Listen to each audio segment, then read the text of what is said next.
In this installment, I cataloged disc 250 in my classic collection, which is roughly 1% of the way through. I watched the Doctor Who season finale for my Friday night feature, but otherwise made little progress in my current collection. Still, what's a holiday for but to kick back and relax? Happy 4th of July, everyone. He doesn't have that on video, does he? We'll find out together on video, Fuzzy. I'll start off with my Friday night feature, which this time I actually watched on Monday afternoon. We were out of town for a few days, so I scrambled to put something together. Hopefully this process will fall into more of a pattern as it goes on. Friday night feature. The Doctor Who 10th season finale was either the second in a two-parter or the 12th in a 12th-parter, depending on how you look at it. Latest pert young thing, Bill Potts, accompanies the Doctor and Nardole on a mission to let Missy spread her wings and try to help someone. The TARDIS combed all of space and time for a random distress signal that drew them to a 400-mile-long ship, one end of which is on the event horizon of a black hole, the other end of which is valiantly churning away with its reverse thrusters trying to get away. The gravitational forces involved at the event horizon of the black hole have slowed time at that end of the ship, and a blue-skinned humanoid welcomes them with a weapon drawn and is horrified to discover that there's a human, because when human life signs are detected in that part of the ship, they will come to collect them. In order to keep them at bay, the blue guy shoots Bill Potts through the chest. However, because she's Bill Potts, this does not kill her. This death becomes her hole through her chest, open air ventilation where her heart should be. That's never going to slow down pert young thing Bill, who has died at least a couple of times before since she was appeared, and is now standing there stunned with a hole through her. The Doctor lets her be taken by them, and they cart her to the other end of the ship, where time is moving along at the usual clip, which is about the time when someone should have pointed out that there should barely have been enough time for anyone to have emerged from the TARDIS before Bill's life signs would have been detected, and they would have come to collect her, already out of the lift before they could deliver their first line, but no matter. We follow Bill along her time stream as she is, of course, repaired and encounters a strange bearded character and a gigantic Nurse Ratched type. All of the other patients are in terrible pain, and it takes a long time to reveal that they are all basically fodder for Cyberman prototypes, Mondasian Cybermen, in the style of the very first Bill Hartnell 10th Planet Cybermen. Bill holds out for as long as she can, but she's already lost her heart, so she's got to get upgraded. We find out the weird bearded character is in fact John Sim as the Master, suggesting this wasn't quite the random distress call it might have seemed. I mean, tracking him back from where we saw him last, he'd gone back to Gallifrey to get stabilized, and apparently did so, but not completely, of course, because when we first meet Missy in the Deep Breath episode, regenerated from the Master, she is a psycho loon pretending to be in charge of heaven, but she's really turning dead people into Cybermen, standard issue Cybermen in that storyline. In both that episode and this one, and in the David Tennant Cyberman standoff, there was one plucky little cyber fighter who was able to retain its humanity sufficiently to compromise the cyber connection, which, since it's now happened just about every single time, you'd imagine the Cybermen would shield against that sort of thing happening. In this case, Bill was allowed to retain her human face inside the cyber kit, at least enough to allow her to shed a tear. This alerted the water alien from her first appearance in the 10th season premiere of The Pilot to track her across the universe, but I don't want to get ahead of myself. There are about 60 minutes of filler to track the reveal that the ship is making Cybermen, that they are evolving so fast because time is moving so slowly at the end of the ship where the Doctor, the Master, and Missy are, and they have the Doctor's TARDIS, but they can't accurately pilot it because of the black hole. despite the Doctor having navigated away from an event horizon of the black hole before in David Tennant's introduction to the Ood in The Impossible Planet. There are, of course, children on a solar farm to be frightened. One young girl who's ever so brave can toss an apple at a squadron of Cybermen so Nardole can hit a button and blow them up. Teamwork! Except that her presence was entirely unnecessary. She should have been off being safe somewhere while Nardole launched his attack, but never mind. The Master and Missy dance around on a rooftop in a lovely hellscape they've taken part in creating, and when he comes to, suggests different ways of killing the Doctor. But the Doctor has out-clevered them once again by putting their 2-heartbeat Gallifreyan signature on the cyber menu, so they're all in terrible peril. It's kind of strange that after he reveals this clever plan, which somehow means they need him to save them, since all of them have 2 hearts now, including the Doctor, they turn to him frantically to save them. They could have just reset the programming. That and as Time Lords, humans are laughably inferior to all of them, so how are metal humans so much scarier? But that wouldn't allow for the big speech the Doctor gives to both the Master and the Mistress about how always doing what's right. Really? That's what you think you're doing in this situation? What's right? The humans are basically trying to reorganize themselves physiologically to survive in the toxic environment the ship has become, thanks to the Master. The ship will break down eventually and get sucked into the black hole, so everyone's doomed anyway. If you'd wanted to do what's right, you'd have parked the TARDIS at the far end of the ship, brought everyone, including the blue guy, on board and taken them to safety. As it was, I think the Cybermen were momentarily thwarted in their efforts to upgrade all the humans located on lower decks of the ship. Some of them were blown up, but it's only a matter of time before they correct their programming and start going after everyone again. Heck, Bill Potts was already upgraded and most of her body discarded, but she was still Bill Potts because she built a wall in her mind to retain her humanity. Again, I'm pretty sure the Cybermen would breach any such firewall by making it impossible, but that's Bill for you, always so plucky and cheeky. In the end, she is restored. You heard me right, restored. No children are going to have to deal with Bill Potts actually dying for realsies on this show, or having to stumble around the remainder of her existence as the great big lumbering but otherwise undifferentiated cyber chick by the water alien she encountered in her first episode. She's surprised, but the water alien, Heather, in the form of a beautiful young woman with a star in her eye, said humans are just molecules, easy to make. I found you because you have my tears. I've made you just like me now. Just take my hand and let's explore the universe together. Bill says, okay, and off they go, leaving the Doctor for dead in his TARDIS, which Heather took and parked someplace else, because that's just how she does, and the alien ship to smolder, crumple, and die. That leaves the Master and Missy.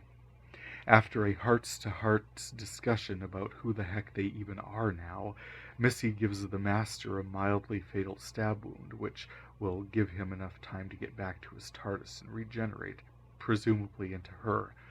For her part, Missy can't remember her regeneration. They shorthand BS'd this by saying their interaction muddled their timeline and she can't recall the experience. So it came as a complete surprise when the Master unloaded a weapon on her and said, "Don't bother trying to regenerate. I used the full load." And I'm like, that makes no sense. The Doctor actually dies when he dies. He's not aiming for a partial death from which he can recover easily. If you killed her, she can totally regenerate. The Master's regeneration into the Mistress was at least the 16th regeneration for that character. We met him trapped in a decrepit old body during Tom Baker's turn as the Doctor in an episode from 1981. At the time, the Master was at the end of his final regeneration and wanted to steal the Doctor's remaining regenerations, which seemed like it could have worked, but the Doctor got away and he instead simply stole the life force from someone, Trimus, played by Anthony Ainley, and took over his body.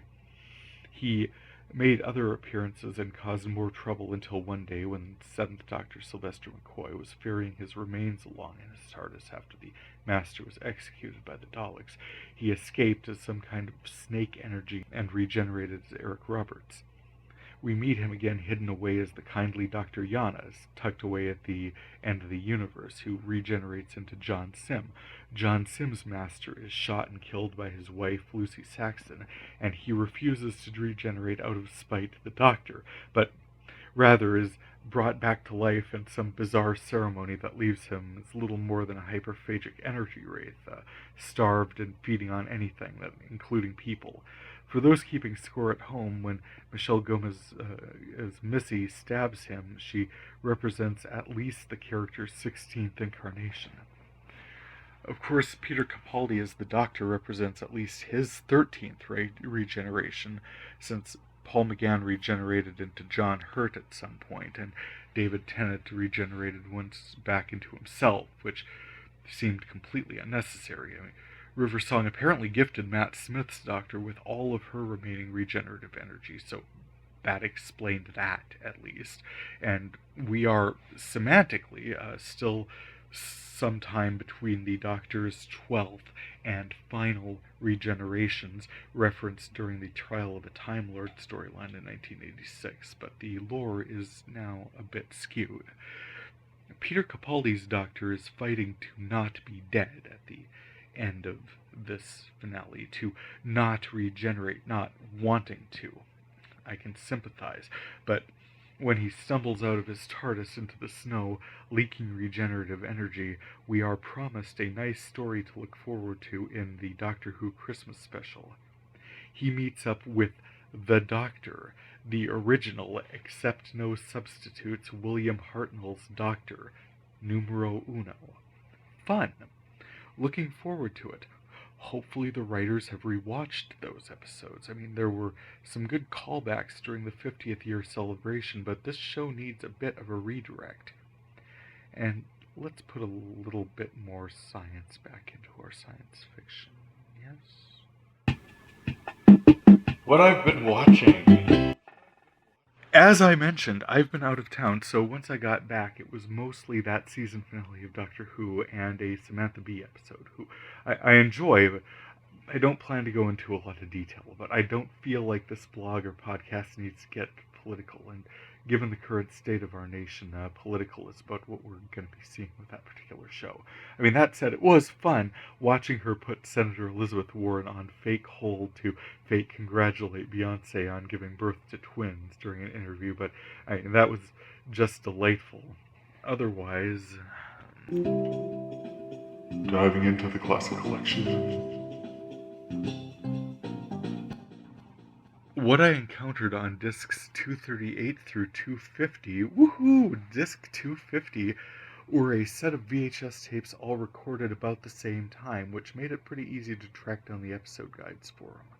Once I'm able to run a show to its season guide entry on TV.com, a lot of the shows next to it on the disc will have been recorded at about the same time, some right after one another on the same channel even, so I can just do a date search under the title I'm looking for, and 80% of the time it is in fact the title I'm looking for.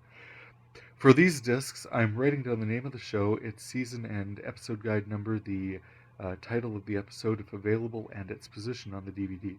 That should be enough information for me to later track down any particular show should I happen to be looking for it.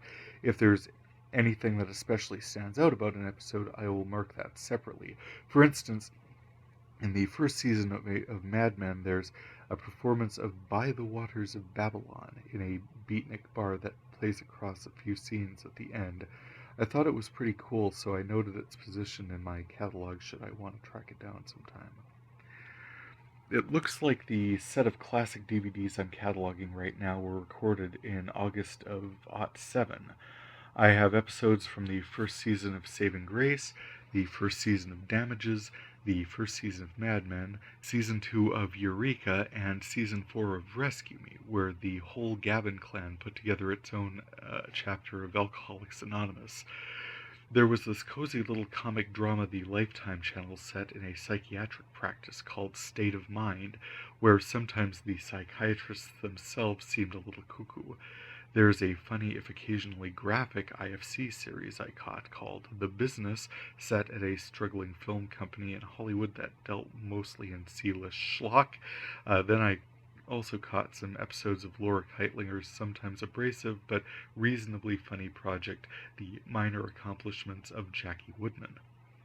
Along with those, I caught some episodes of the 6th season of Monk, the 2nd season of Psych, the 1st season of Burn Notice, the 6th and final season of The Dead Zone, and the final season of the 4400, which I know was building to something but never quite seemed to get there.